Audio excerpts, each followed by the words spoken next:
श्रोताओं, हमारे माँ भगवती आध्यात्मिक यूट्यूब चैनल में आपका स्वागत है। आज हम श्री दुर्गा सप्तशती में क्यों जरूरी है कवच साधना और कवच साधना से ही पूर्ण फल की प्राप्ति होती है, इस पर चर्चा कर रहे हैं। ध्यान से सुनेंगे। माँ भगवती की जितनी भक्ति की मधुरता है उतनी ही आध्यात्मिक रहस्य महता है। वेद में ही श्री दुर्गा सप्तशती का प्रत्येक मंत्र इन्हीं गूढ़ और गहन भाव से भरा है।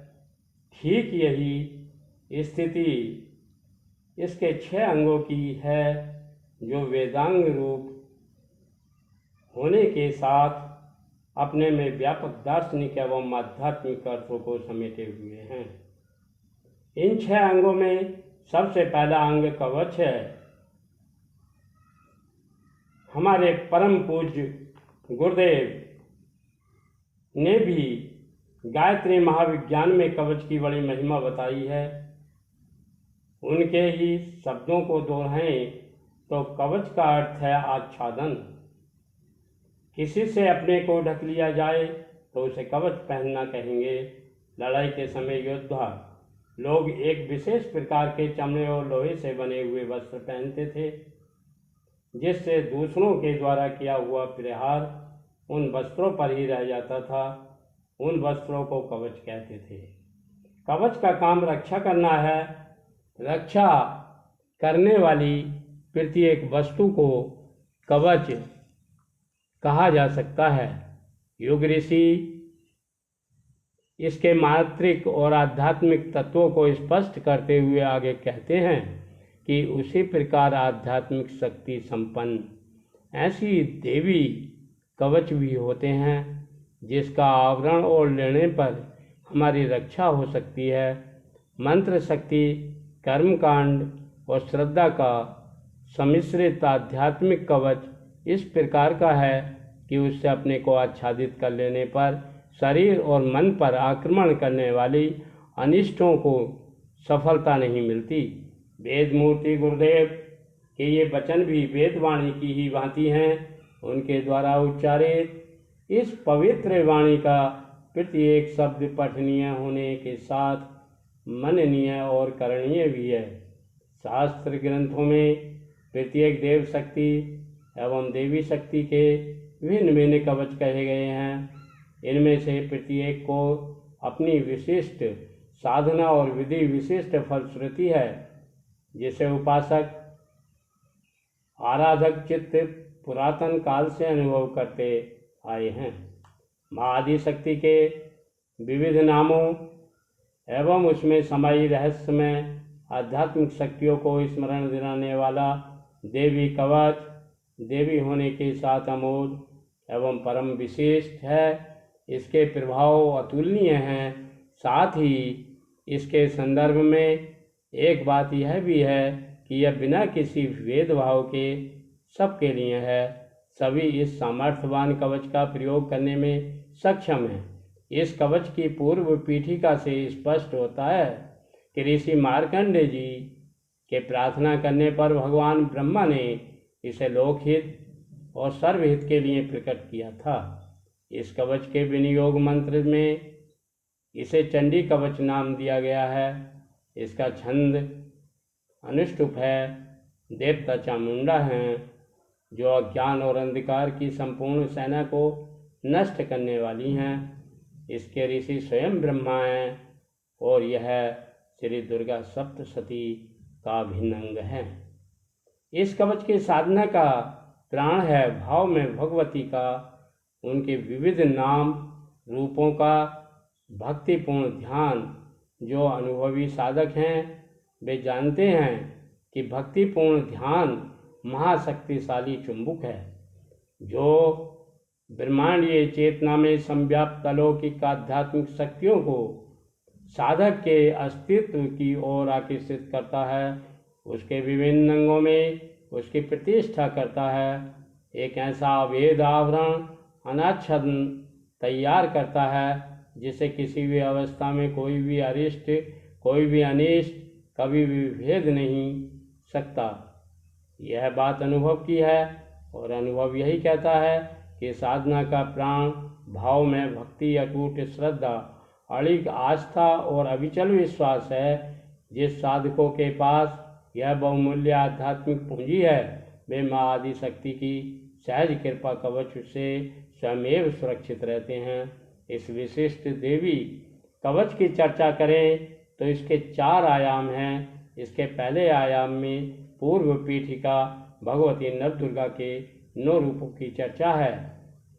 इनमें से प्रथम शैलपुत्री, द्वितीय ब्रह्मचारिणी, तृतीय चंद्रघंटा, चतुर्थ कूष्मांडा, पंचम स्कंद माता, षष्ठ कात्यायनी, सप्तम कालरात्रि, अष्टम महागौरी एवं नवम सिद्धिदात्री हैं। तंत्र एवं योग साधना की दृष्टि से देवी के 9 रूप सप्त चक्रों, 2 विशिष्ट चक्रों की अधिष्ठात शक्तियों के रूप हैं।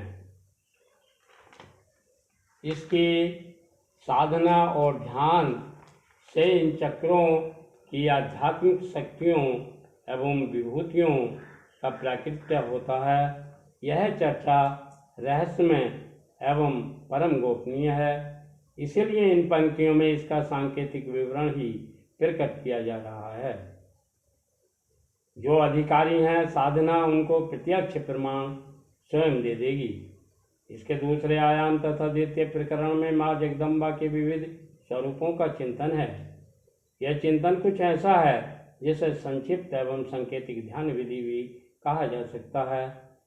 प्रेतासना, चामुंडा, महिषवाहिनी, वाराही, ऐरावत हाथी पर आरूढ़, ऐन्द्री, वृष वाहन महेश्वरी, मयूरासना कौमारी, गरुणासना वैष्णवी, कमलासना माँ लक्ष्मी, वृषभ पर आसीन ईश्वरी, हंस वाहिनी, ब्रह्मी। इसके अलावा रथ पर आसीन भगवती के अन्य रूप जो भक्तों की रक्षा के लिए सदा तत्पर हैं, इन सभी का ध्यान सर्व सौभाग्य प्रदाता है।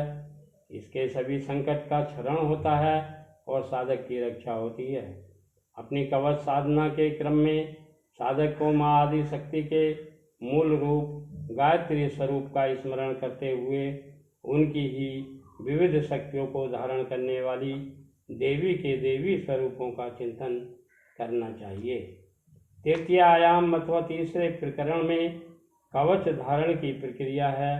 यह प्रक्रिया आसान होते हुए साधक से गहरी भावमयता, मानसिक एकाग्रता, फिर इसमें कहे गए अस्तित्व के विभिन्न अंशों में उस विशिष्ट शक्तियों को धारण करने का उपदेश देती है।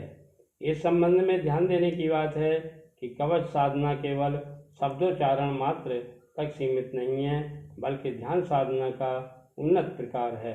कवच साधना के इस सुफल को इसके चतुर्थ प्रकरण चतुर्थ आयाम में कहा गया है। इसमें स्पष्ट उल्लेख है, जिसने अपने हृदय में कवच को स्थित कर लिया, अर्थात जो कवच साधना को अपनी साधना ध्यान बना चुका है, यही नहीं जिसने इस ध्यान में प्रतिष्ठा पा ली है, उसके लिए कवच का सुफल यह है कि सभी तरह के रोग व्याधियां, जीवन में उपद्रव करने वाले सभी लोक के प्राणी, ग्रह, भूत, पिशाच, ब्रह्म राक्षस एवं भैरव आदि उपदेवता और सभी अनिष्ट कारक शक्तियाँ, ये कहीं भी कोई भी किसी भी प्रकार की भी क्यों ना हो, नश्यन्ति दर्शनातस् कवच हृदय संसिते।